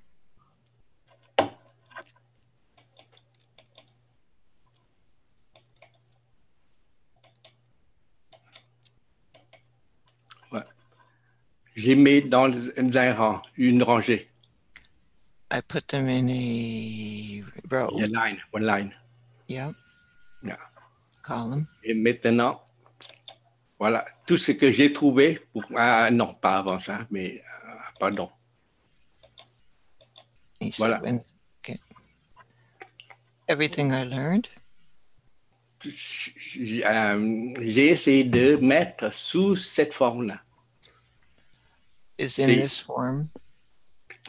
Puisque l'univers, au commencement, c'est le vide total. The universe is empty. Mais dans ce vide-là, il y a quelque chose. But in the emptiness, there is something. Alors, nous allons regarder, puisque la formation, c'est la formation de l'univers. So we go from the universe. Et l'univers sort des galaxies. Comes from the galaxy. Et les galaxies dans le système, je prends le système solaire, c'est quelque chose de concret pour nous. The solar system. Dans notre système solaire, il y a la Terre. And in our solar system, there is the Earth. De la Terre, il y a des créatures. And from the Earth, there's mankind and creatures. Et dans l'homme, il y a des cellules. And in man, there are cells. Dans les cellules, il y a des atomes. In cells, there are atoms. Dans les atomes, il y a les nucléons, c'est les protons et les neutrons. And then in the atoms are nucleons, protons and electrons. Neutrons, sorry. Et autour, il y a des électrons. And around are electrons. Après, on a trouvé des quarks. Then we found quarks. Et en dernier, c'est le nombre de Planck qui est le plus petit qu'on peut trouver. The smallest Planck number.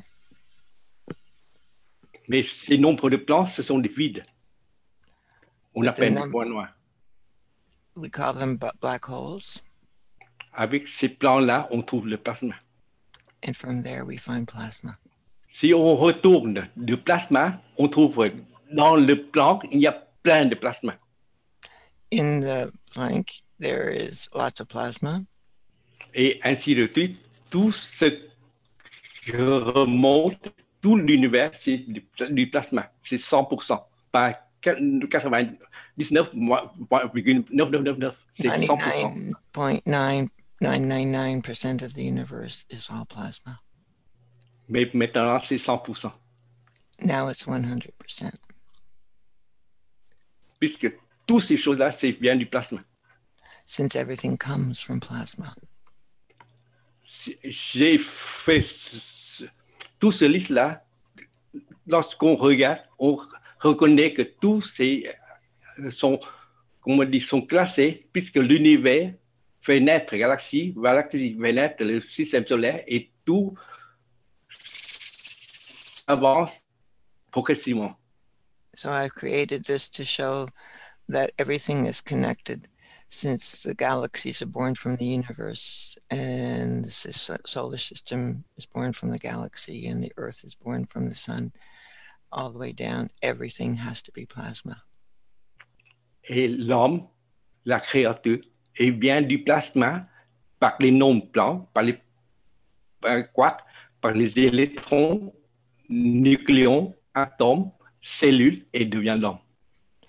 And man becomes from plasma and then plank and quark and electrons and nucleuses and atoms and cells becomes a man. Et maintenant, nous sommes des humains. Ce que nous regardons, So c'est now le that we are, système solaire, la Terre et la créature. so from as a human, we now look at the earth, the sun. Est-ce que tu as dit seulement la Terre et le système solaire? Mais regardez bien, tout ce système solaire n'est pas unique. Il y a plein de systèmes. Ces systèmes-là, au début du commencement de l'univers, a déjà ce système-là. Ce que j'ai appris dans le Yi. In the I Ching, it talks that everything is connected and these all come from the universe. C'est pourquoi, si ce que nous sommes maintenant, nous sommes sur ce système solaire. Mais il y a une chose, les extraterrestres sont aussi des créatures des autres systèmes. But there's something to remember as well, is that the extraterrestrials are also from various solar systems. Et les hommes. And the man. Et les hommes. Et l'âme de l'homme, d'où vient-il? And man, and the soul of man comes from where? Ils sont venus des autres systèmes, c'est tout.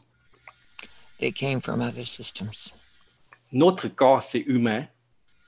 Our body is human. Notre âme, appartient à un autre système, puisque nous sommes... So our souls come from another system.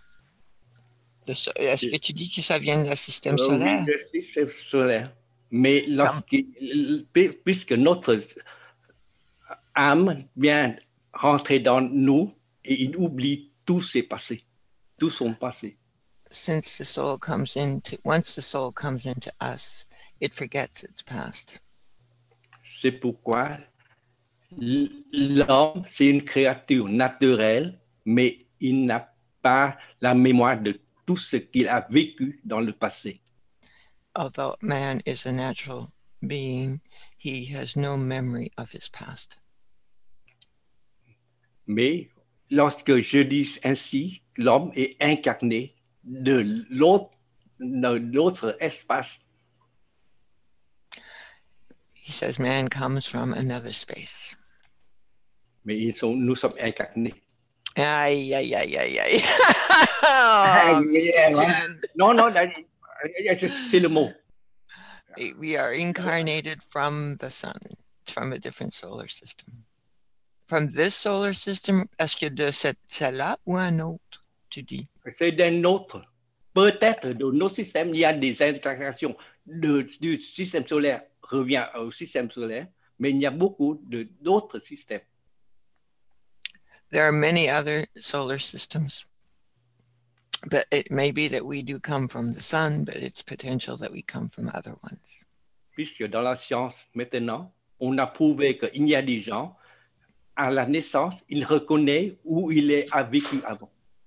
Because now we are finding people who do remember from. Il y a beaucoup de gens qui sont innés. Il y a beaucoup de gens qui sont quoi? Innés, vous savez. Ils ont une connaissance qu'avant, par exemple, il y a des enfants qui jouent très bien au piano, mais il n'a que 4 ou 5 ans. For example, there are children who know how to play the piano even though they're only 4 or 5 years old, and they just knew how to do it. They remembered from. D'où vient cette âme? Where does that soul come from? C'est bien d'un autre homme du passé seulement. That soul comes from another man from the past. Qu'est-ce que tu dis là encore? Tu dis qu'un âme vient de... Notre homme, mais dans le passé. Il est incarné dans l'homme du présent, c'est tout. He says that that child, let's say the pianist the young child that knows how to play piano, he's using the word, Mr. Keshe, incarnated from another man from before. And pardon. I'm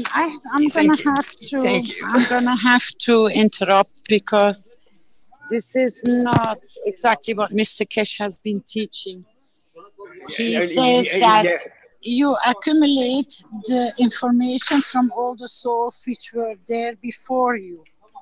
So you resonate with the information from the ones which are everywhere. So you don't get born in another one.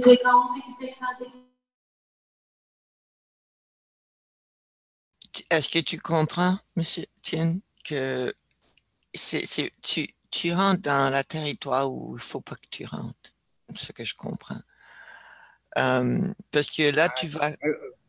Can I say something more? Because what we have on our soul is come from plasma. What we do, they come to the plasma, and now we receive from the plasma only. Lies very most chances on our planet.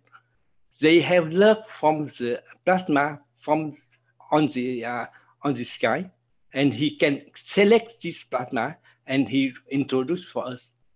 Everything is come from plasma, I know. Our soul is plasma, like Mr. Keshe. Je ne dévie pas la connaissance des hommes. Ça, c'est la connaissance des hommes. C'est la vérité. So Mr. Chin is saying that everything is plasma. So what we are when we are born is a form. It's not taken away from man. It's just that we are all plasma. And c'est délicat où tu t'en vas. Hein? Puisque notre pensée, c'est vient du plasma.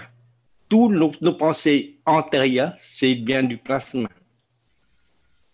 Et nous pouvons prendre le plasma des autres aussi. C'est pourquoi nous pouvons communiquer.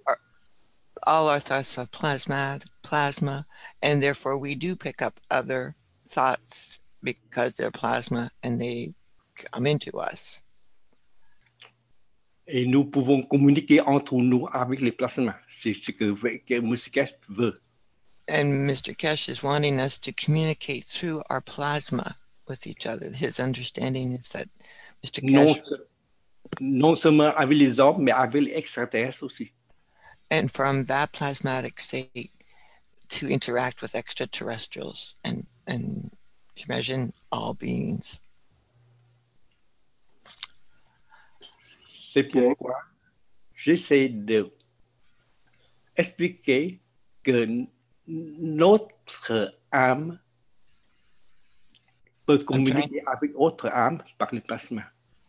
He's trying to explain that our soul can communicate with another soul just through plasma, just through our own plasma.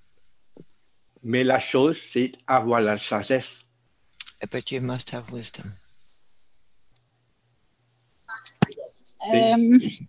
Thank you very much for everything, but I'm gonna have to stay silent. I will try to stay online as much as I can because I'm gonna lose my internet. Thank you very much for today. Yes, I think we'll probably wrap things up fairly quickly here, but thank you, Caroline. Thank you, Mr. Chen, for your description there. Appreciate your understanding always. No, there was, I believe there's something. Thank you, Rick. Thank you. Thank you very much. It was a question from Jack on, he says, why do you need a passport if we're all the equal, if we are one world, and if we all trust each other? I don't understand. Please explain. I answered back in the chat that one reason we need a KF passport is because under the current system, all people are not equal, we're not of one world, and we don't trust each other completely. So we still have national borders and laws, and so a first step would be the one nation concept, and that's implemented through the passport. Eventually, we won't need a card to support our wish for peace, and perhaps everyone on the planet will be in that position that they'll be able to have that. But in the meantime, we still have to deal with planet Earth and the Earthlings on it, including ourselves. So I think the passport is a intermediary way to make that transition into a world where we actually do trust each other, and we trust that there aren't, terrorists coming through our what are currently the borders, which eventually will not be borders. And if everyone's allowed to move freely, then we have to make sure that everyone is of the same peaceful mentality. Otherwise, it would be havoc wreaked on the planet. All right. Any other comments about that on the passport idea, or anything else that you'd like to bring up? It's a transition period. Right. Good way to put it.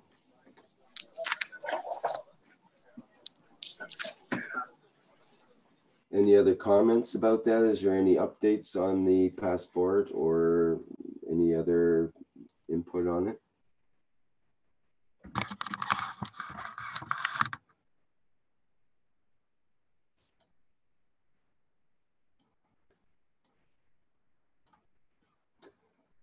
Okay, is there any other questions, comments, or input? Jalal, you had your hand up there, actually. Did you still want to say something? I'll promote you and see if you'd like to.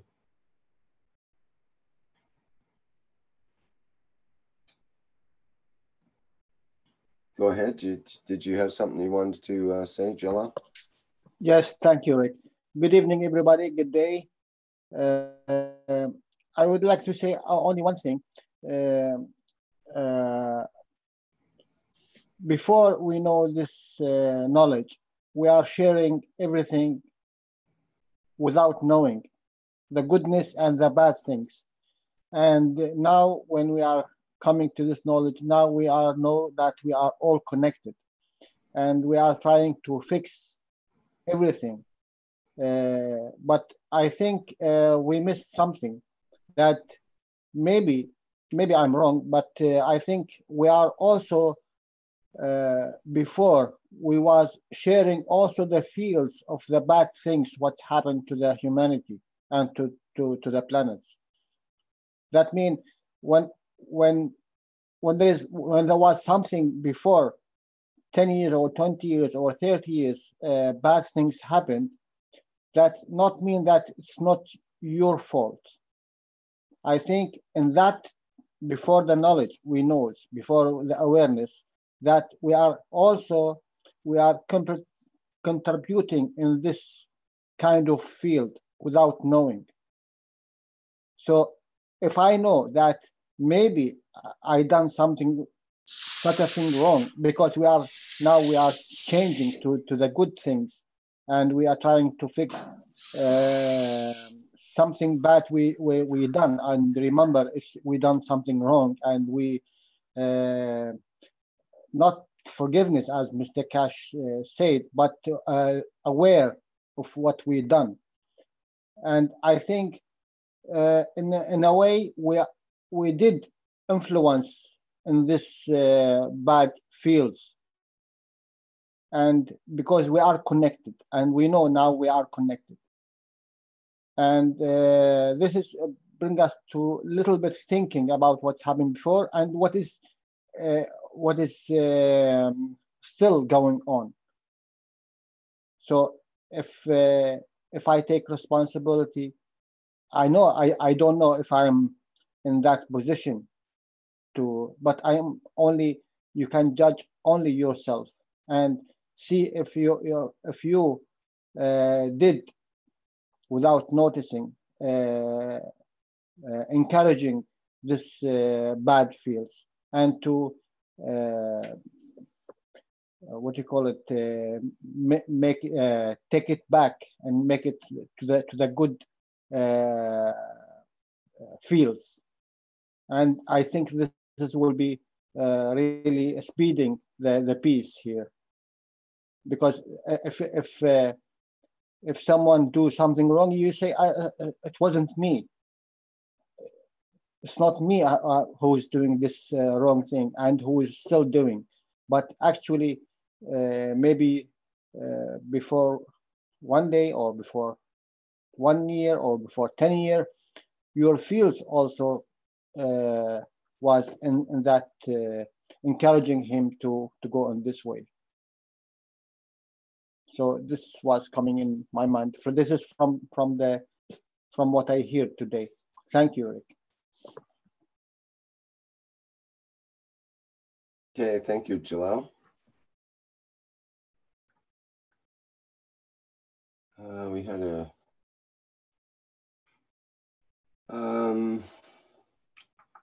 a question in the chat. There's a new student of the foundation. Could you give me a name or email for asking some questions and to get an answer quick for getting access to the education in terms of time zone? I'm not sure if you mean you're an actual student already of the Keshe Foundation education side, or you need to get that access. Someone could give them the link to the education website, perhaps. I think we'll have that in a second here.